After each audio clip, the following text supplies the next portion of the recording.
Bonjour à tous, ce mois-ci c'est aussi le printemps dans les musées. Dès le 24 avril, la Boveri accueille vive à Roma la deuxième grande exposition organisée en partenariat avec le Louvre. Cette nouvelle exposition nous emmène en Italie.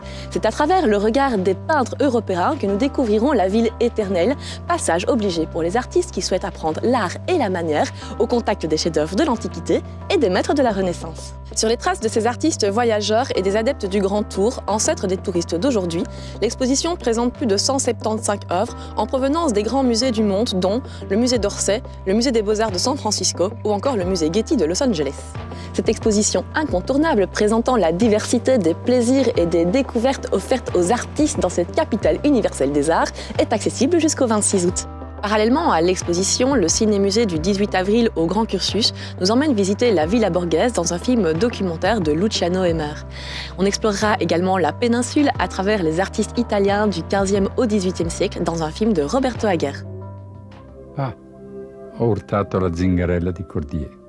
Col suo dito perentorio mi indica la Dane. Accendo il faro ancora una volta su di lei. Sì, lasciamelo dire, sei proprio bella.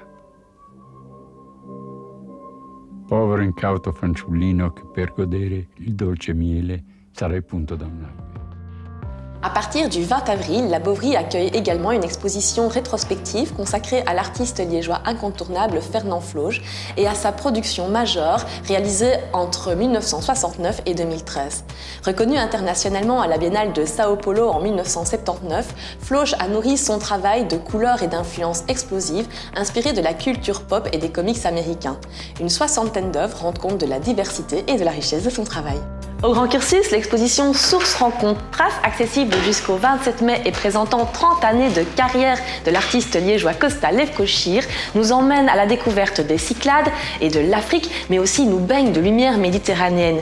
L'exposition explore les différentes sources d'inspiration qui ont influencé le travail de l'artiste, à la fois des rencontres humaines, mais aussi des rencontres artistiques. La couleur occupe une place importante et la non-couleur, c'est qu'on appelle non-couleur. Je ne suis absolument pas d'accord que le blanc et le noir sont de non-couleurs, mais enfin. La couleur, je suis un coloriste depuis toujours. J'adore de couleurs malgré que les couleurs, malgré que ma palette est assez réduite. J'utilise toujours le bleu de cadmium, des jaunes d'or, le rouge et le noir et le blanc, en gros. Mais j'ai besoin du blanc et du noir très souvent, parce que ces deux non-couleurs me permettent vraiment de prendre une distance de la réalité, de réfléchir, de méditer, pour essayer vraiment d'arriver à l'essentiel avec peu de moyens. Et le blanc et le noir sont les couleurs idéales pour cela.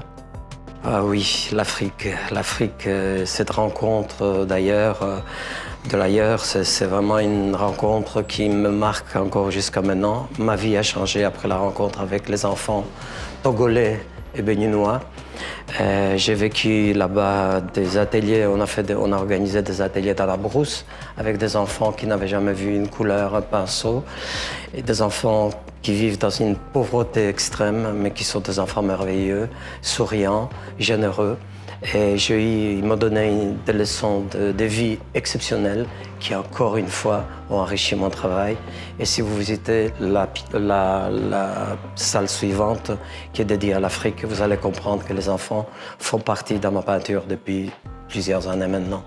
Au Grand Cursus toujours, les familles partiront à la découverte du musée et de la liberté lors de la visite active du dimanche 8 avril. L'animation part à la rencontre du visage de notre ville à l'époque médiévale.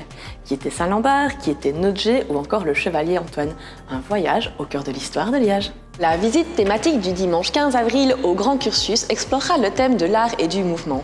Hiératique, assise, debout, sculpturale, drapée ou encore théâtrale, les sculptures s'animent et leurs mouvements sont le reflet des idéologies sociétales et de leur évolution au fil du temps. Quant à moi, je vous retrouve le mois prochain pour d'autres nouvelles des musées.